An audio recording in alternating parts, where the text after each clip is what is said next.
싸우지 않고 승리합시다 라는 제목으로 하나님의 말씀을 듣겠습니다. 우리가 잘 아는 손자병법에 보면 최상의 병법은 싸우지 않고 이기는 것이 최고의 병법이라고 그렇게 말을 하고 있습니다. 그러니까 애초부터 싸움이라고 하는 것은 싸움이 일어나는 순간 어떤 형식이든지 간에 손해를 안 볼 수가 없기 때문에 될 수 있으면 싸우지 않고 이기는 그러한 방법이 최상의 그러한 방법이라고 하는 것입니다. 그래서 손자는 싸움이라고 하는 것은 최후의 수단으로 선택하는 것이고, 만약에 싸울 수밖에 없다면 가장 손해가 적게 나는 그러한 전략을 선택하라, 그렇게 말씀하고 있습니다. 그래서 이 싸운다고 하는 개념은 아주 원시적인 그러한 방법의 하나이고 수많은 전략 중에 하나일 뿐이지 그것만이 유일한 방법이 아니라고 하는 것입니다. 그래서 최고의 명장은 싸움을 잘하는 사람이 명장이 아니라 싸움을 피하는 그러한 자가 명장이다, 그렇게 손자가 말을 했어요. 그 예를 들면 항우는 싸움을 잘하고 또 전략을 잘 짜는 그러한 장수였지만 그는 많은 부하를 죽이고 많은 손해를 많이 보아서 항상 불리한 조건에서 싸움을 했다는 것입니다. 반대로 유비는 싸움이 일어나기 전에 자기 편들을 많이 만들어서 싸움을 감히 대항하지 못하도록 그렇게 함으로 인해서 싸움을 직접 그렇게 많이 하지 않았는데, 손자가 말하기는 싸움을 잘하는 항우보다 그렇게 싸우지 않고 이기는 유비야말로 최고의 명장이라고 그렇게 평가를 했습니다. 그러니까 우리가 살아가면서 다툼과 갈등과 싸움을 우리가 안 할 수는 없죠. 우리가 외부적으로도 많이 그러한 싸움을 하게 되지만 특별히 오늘은 이 내부적으로도 우리가 많은 갈등을 하고 다툼이 있게 됩니다. 가정에서 부부가 서로 다투고 갈등하고 부모와 자녀가 서로 갈등합니다. 친구와 친구가, 또 성도와 성도가, 또 나라 안에서도 서로 국민이 국민을 향해서 서로 싸우게 되는데, 그렇게 되면 결국 손해보는 것은 공동체가 손해를 볼 수밖에 없다고 하는 것이죠. 그래서 가정과 교회, 사회에서 싸움을 하려고 하는 것보다는 싸우지 않고 해결할 수 있는 방식을 우리가 잘 지혜롭게 선택해야 된다 하는 것입니다.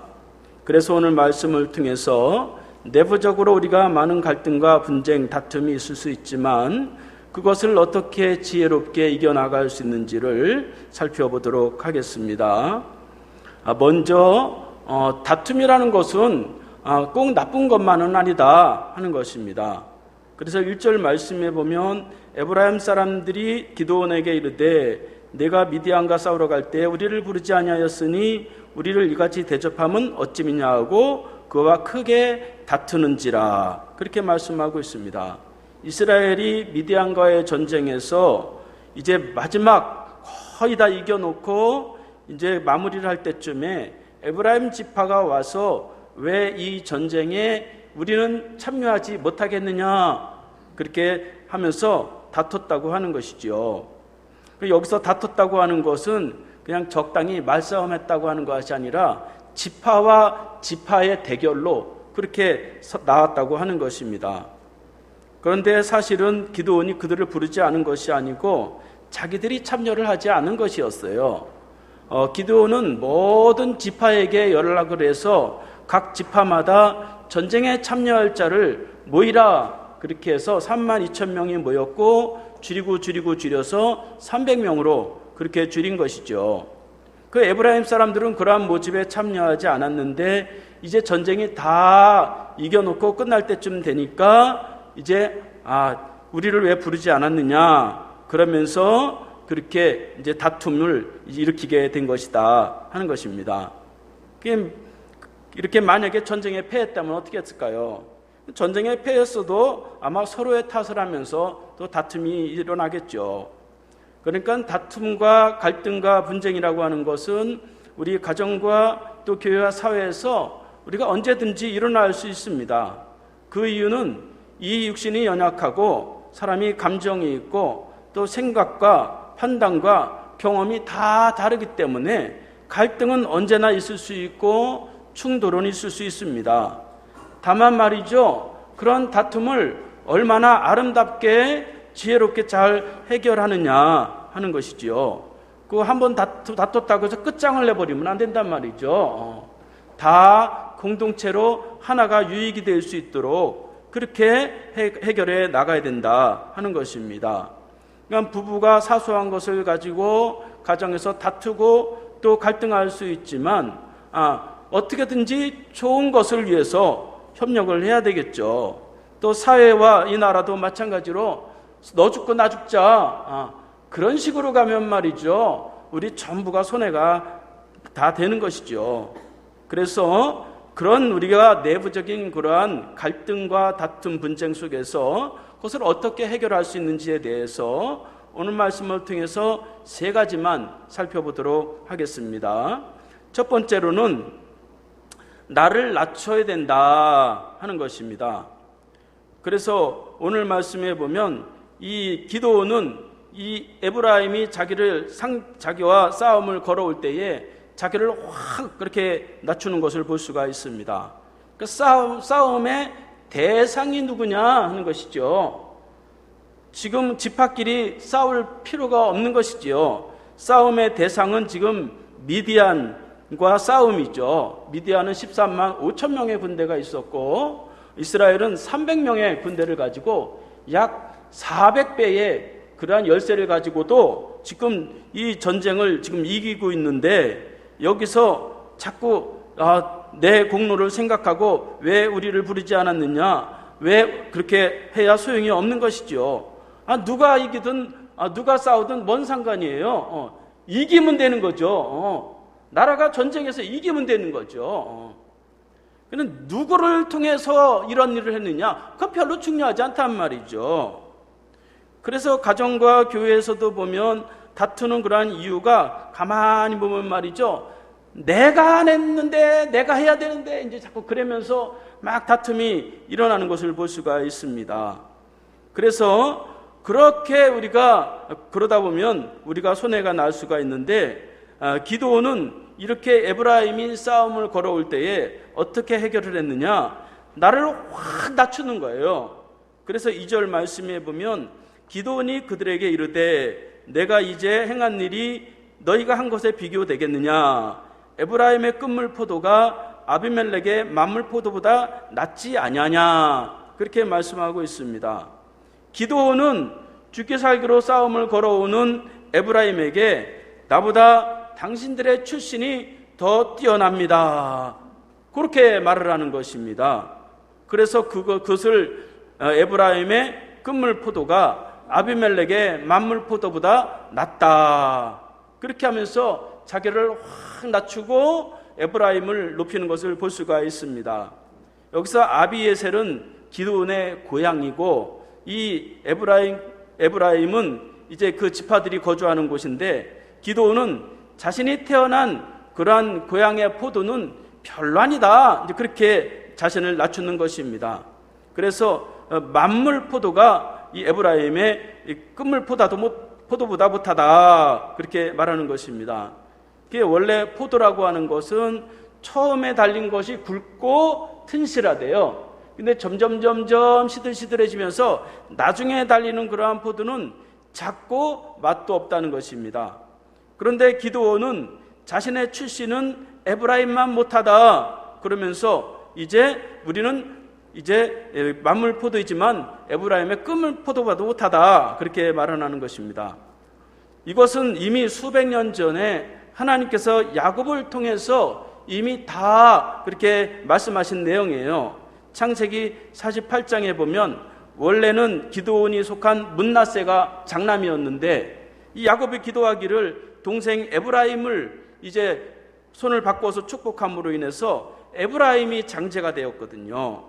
그런데 에브라임이 장제가 되었는데 이 용맹함은 므낫세가 훨씬 더 용맹했어요. 그래서 늘 마음속에 말이죠, 나는 태생이 장자가 아니었다, 이런 상처를 가지고 있었습니다. 그런데 이 기드온은, 므낫세 지파인 이 기드온은 그 므낫세 그 지파이면서도 이 에브라임 지파를 크게 그렇게 높이는 것을 볼 수가 있습니다. 그러니까 태생부터 나는 낮은 자이다, 그렇게 낮추는 것입니다. 그 공동체, 가정이나 교회나 직장이나 사업에서 다툼이 많은 이유는 자기를 낮추지 않기 때문이다 하는 것입니다. 그 직장과 사업, 가정에서 보면 남을 깎아내려야 내가 높아지려고 하는 그런 마음을 가질 때가 많이 있어요. 그런 인간적인 그런 것들을 탁 내려놓고 공동체의 유익을 위해서 나를 낮추면 이 공동체가 사는 거예요. 가정이 사는 것입니다. 부부가 막 다툼에다가 내가 확 내려놓고 낮추면 이 가정이 사는 것입니다. 제가 요즘 와서 막 성질을 잘 내니까 제 딸이 말이죠, 한마디 하더라고요. 아빠가 힘들어서래. 나는 이제 아빠가 불쌍해 보인다 그러더라고요. 그래야 되는 거예요. 제가 제 딸이 저보다 낫다, 제가 그랬어요. 한 공동체 안에서 서로를 세워주고 그렇게 해야 되는 것이죠. 예수님은 마태복음 18장 4절 말씀에 누구든지 어린아이와 같이 자기를 낮추는 그 사람이 천국에서 큰 자니라, 그렇게 말씀하고 있습니다. 천국은 어떤 사람이 들어가느냐? 자기를 낮추는 사람, 그런 사람이 천국에 들어가요. 어떤 사람이 천국에 가봤대요. 천국에 갈 때, 천국의 문은 얼마나 화려할까? 황금으로 되어 있을까? 그러고서 천국의 문을 탁 봤는데, 천국의 문이 조그마더래요. 아주 작고 낮더래요. 그래서 천국의 문이 저렇게 낮을까? 그래서 천국 문을 지키는 사람에게 물어봤더니 천국은 고개를 뻣뻣이 들고 들어갈 수 있는 곳이 아니고 낮은 사람이 들어가는 곳입니다, 그렇게 대답을 하더라는 것입니다. 그러니까 하나님의 나라는 내가 낮아질 때에 하나님의 나라가 가정과 교회에서 이루어지는 것입니다. 그래서 하나님은 낮아지는 사람을 축복해 주시는 거예요. 마태복음 23장 11절 말씀해 보니까 너희 중에 큰 자는 너희를 섬기는 자가 되어야 하리라. 누구든지 자기를 높이는 자는 낮아지고 누구든지 자기를 낮추는 자는 높아지리라, 그렇게 말씀하고 있습니다. 하나님은 낮아진 만큼 사람을 높여주시는 거예요. 세워주시는 것입니다. 섬기는 만큼, 자신을 낮추는 사람만큼 하나님이 그를 축복해 주시는 것입니다. 낮아지니까 다툼이 없어지는 거예요. 분쟁이 없어지는 것입니다. 그래서 3절 후반절 말씀에 보면 기드온이 이 말을 하며 그때에 그들이 노여움이 풀리니라, 그렇게 말씀하고 있습니다.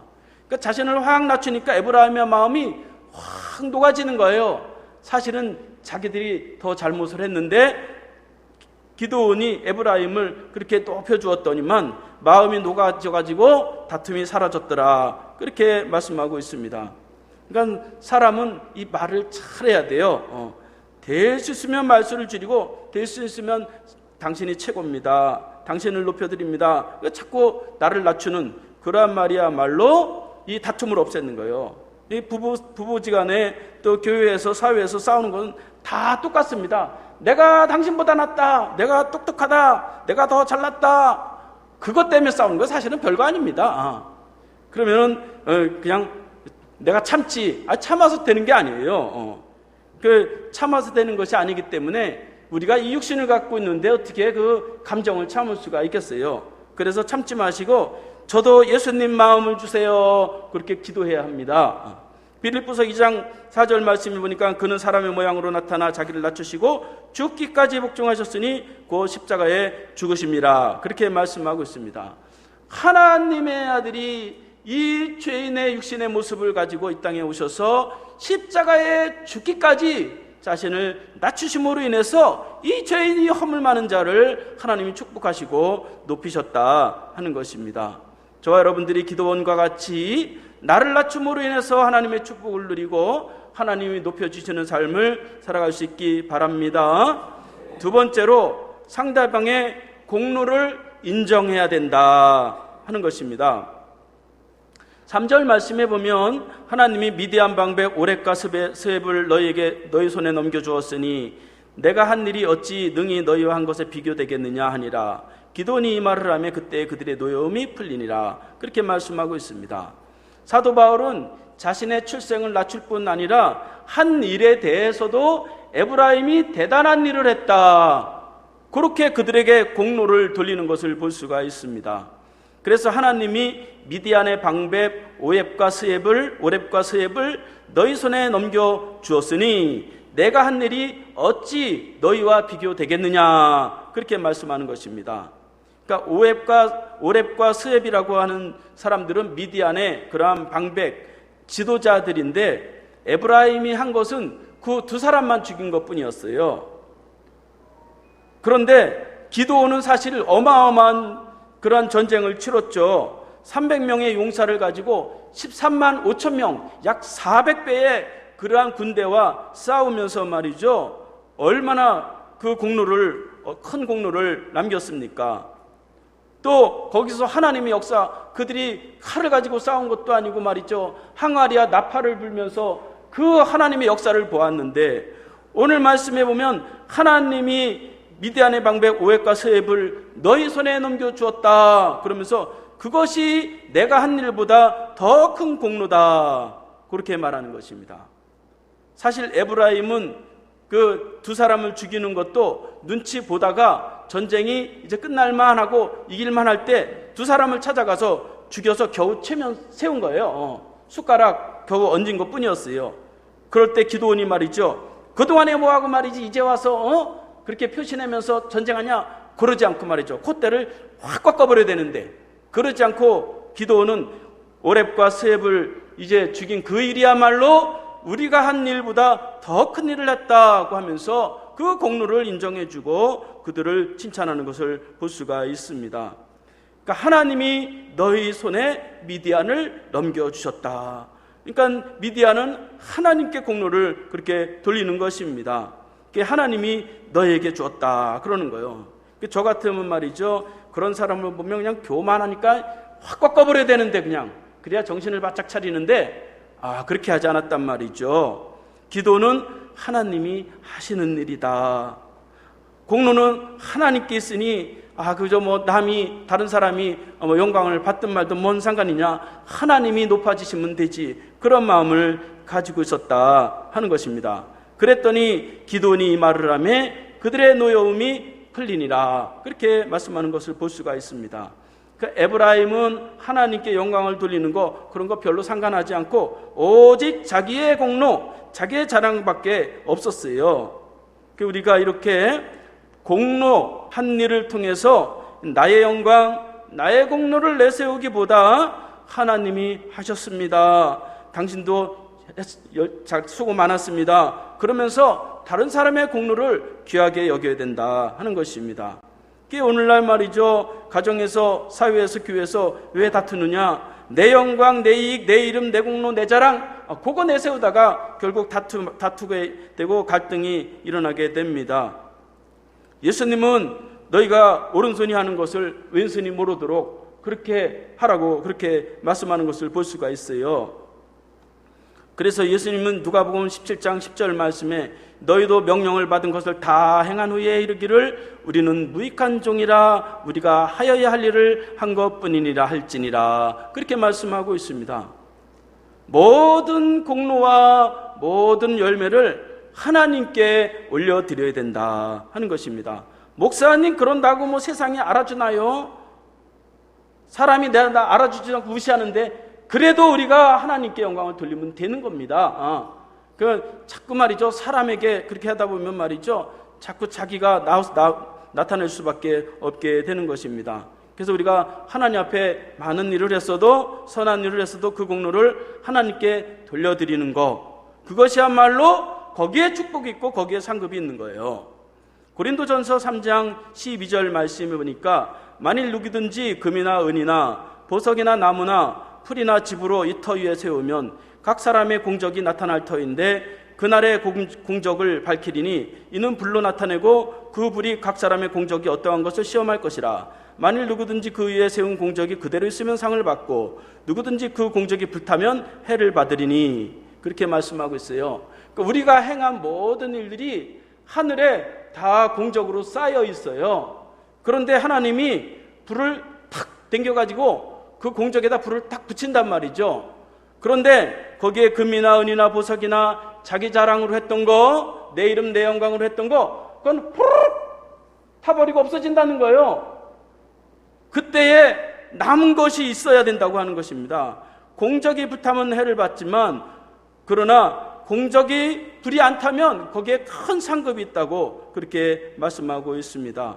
그러니까 우리는 사람의 공로를 가지고 이 사람이 잘했다, 저 사람이 잘했다, 이 사람 알아줘라, 저 사람 알아줘라, 그런 거 따지면 말이죠, 한두 끝도 없는 거예요. 저는 사실 너무 냉정해요. 이 교회에서 누가 무슨 일 하면 잘했습니다, 잘했습니다, 저 잘 안 합니다. 그 안 하는 이유는 하나님 앞에 가서 책망 들을까 봐. 왜 사람에게 영광을 돌리냐, 자꾸 그런 말이죠. 사람이 영광을 받는 거예요. 하나님께 영광이 되어야 거기에서 축복이 일어나고 하나님의 역사가 일어납니다. 사람은 내가 칭찬을 받으면 내가 잘할 것 같지만 꼭 그런 것만은 아니다 하는 것입니다. 그래서 내가 어떤 선한 일을 하고 어떤 공적이 있든지 간에 그것을 내려놔야 갈등이 없는 거예요. 그것을 내려놔야 다투지 않고 마음의 평안이 생기게 된다 하는 것입니다. 자꾸 사람에게만 인정받으려고 하면 열심히 하기는 하는데 말이죠, 축복은 점점점 빗나가는 거예요. 왜냐하면 하나님께 영광이 올라가지 않았으니까. 그래서 내가 다 했는데, 내가 많이 했는데 그런 거 다 소용없어요. 하나님 앞에 남의 공로를 더 크게 보이고 남의 공로를 더 크게 인정하고 남을 더 높이고 그것이야말로 지혜로운 그러한 사람이다 하는 것이고, 거기에 다툼과 갈등은 없다 하는 것입니다. 부부 싸움 가운데서도 싸움이 일어날 만하면 당신이 잘한 거 있어, 그렇게 잘한 것만 얘기를 해야지, 이것도 못하고 저것도 못하고 그러다 보면 말이죠, 그 싸움이 말이죠 멈춰지지 않게 되는 것입니다. 그래서 서로의 상대의 공로, 행한 모든 일들을 인정하고 그것을 잘 이제 지켜 세워줌으로 인해서 다툼과 분쟁이 없는 저와 여러분들이 되시기를 바랍니다. 마지막으로 한마음 한뜻이 되어야 된다 하는 것입니다. 4절부터 6절까지 보면 기드온이 그와 함께한 300명이 요단강에 이르러 건너고 비록 피곤하나 추격하며 그가 숫곳 사람들에게 이르되 나를 따르는 백성이 피곤하니 청하건대 그들에게 떡덩이를 주라. 나는 미디안 왕인 세바와 살문나의 뒤를 추격하고 있노라 하니 숫곳 방백들이 이르되 세바와 살문나의 손이 지금 내 손에 있다는 거냐, 어찌 우리가 내 군대에 떡을 주겠느냐. 전쟁 중에 이 숫곳 사람들은 이제 자기 이스라엘 백성인데도 불구하고 지금 이스라엘 백성들이 이기고 있는데 군대들이 배가 고파가지고 먹을 것 좀 달라고 하니까 그거를 도와주질 않는 거예요. 함께하지 않는 것입니다. 이미 300명을 가지고 12만 명을 죽였고 15,000명만 이제 없어지면 되는데 그거 조금만 도와주면 되는데 말이죠, 그거를 도와주지 않고 한마음이 되지를 못하는 것입니다.